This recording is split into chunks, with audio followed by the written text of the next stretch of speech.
Good morning, students. Welcome to the Little Scholars Public School online classes. Children, we have studied till now what challenges India is facing inside the country.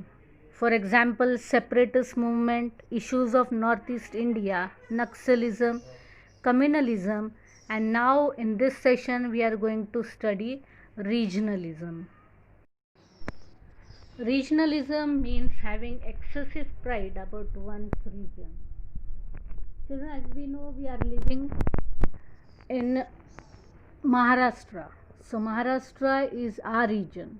The people, we are Marathi. The people who are living in Bengal, they are said as Bengali. So, their religion is Bengal. Their region, sorry, it is Bengal. Or the people who are staying in Gujarat, these are all regions.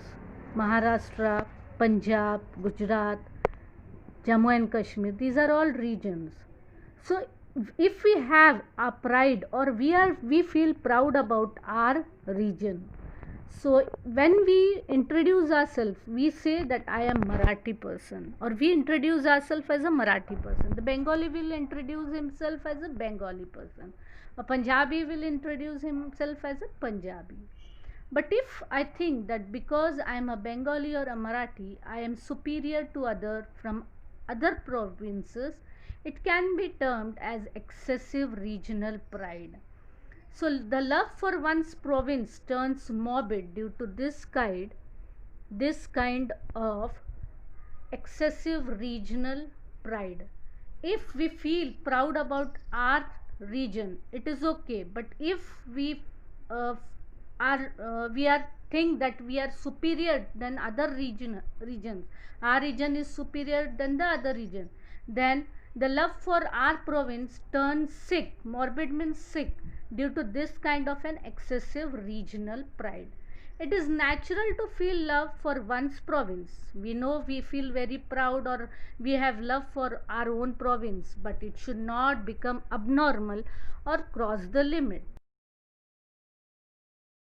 Regionalism thrives on regional imbalance in development. Means regionalism comes from the regional imbalance in development. Now, after the independence, means the post independence period, some states achieved more progress while some states remained backward. For example, states like Maharashtra, Gujarat, Punjab, Tamil Nadu, they developed economically and industrially, whereas states like Odisha, Bihar, Assam remained undeveloped economically, financially, and industrially. Now, economic development and reforms are the foundation of progress. Now, children, if the regions are underdeveloped and developed, then this regionalism thrives or comes. Now, some states they think themselves are more developed, but some states, as they are underdeveloped, they remain underdeveloped, and the people of developed states they think themselves as superior to the underdeveloped state.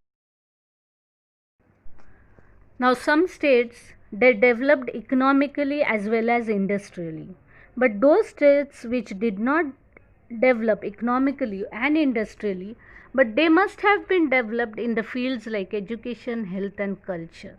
So, the states which do not have or which have not developed in this manner remain backward in education and civic amenities.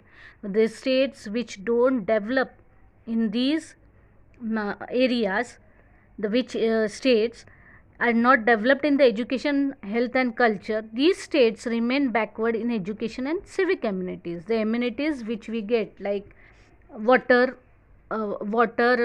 and roads, these all are civic amenities which we get. So the opportunities of development available to people in developed states are not possible for people in backward states. They are harassed by the problems of education, backwardness, unemployment, poverty, etc. As industrialization is there, if the state is developed in industrialization, there will be many industries and the people will get employment. If if the other, they will not suffer unemployment and poverty. They begin to think that they are being cheated, they are being kept away from the benefits of development. So the states which are underdeveloped, they think that they are kept away from the benefits of development, and because of this the understanding between states is broken, and there in turn has a negative impact on national unity. This is because there is a difference between the developed states and undeveloped states. So this hammers the national unity. The economic imbalance that has endangered this understanding needs to be set right.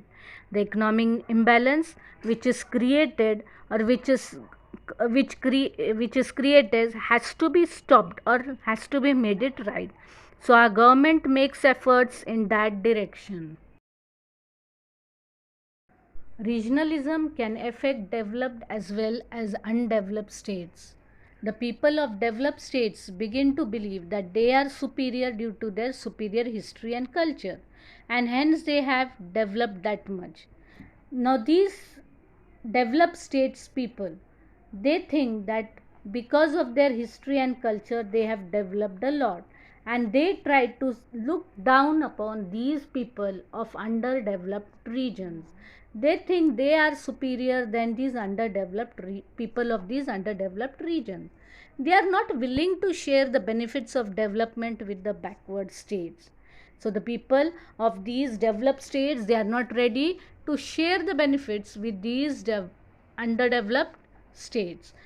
On the other hand, the people from backward areas need to arouse their regional identity to organize themselves. So these people arose in anger to show their regional identity, and they organize themselves, and from this they try to unnecessarily glorify local traditions and culture to prove their uniqueness. So the backward state people, they try to show their culture more good or more superior to the developed states, and they come together and try to glorify their local traditions and culture to show that they are important or they are unique. This leads to regionalism.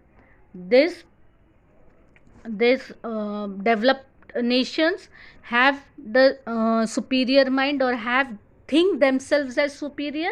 This creates regionalism, and it is the danger, or it is dangerous to the national unity. It hampers the national unity. The evil of regionalism can be tackled by reducing the imbalance in development. So this regionalism can be stopped or can be handled by reducing the imbalance in development of all the states. We have studied a few challenges that India is facing now and before. Apart from these, there are several problems like overpopulation, cleanliness, agriculture, and the problems of the farmers, poverty, housing, and food. So we know, children, what our country is facing problem, what the countrymen are facing problems. There are many problems like overpopulation is there, then cleanliness, then agriculture, then the problems of the farmers, they are giving lives, poverty, and housing and food. We are trying to overcome these and move forward. So we are progressing steadily, we are moving very fast, and in the next chapter we shall learn about progress in the economic field.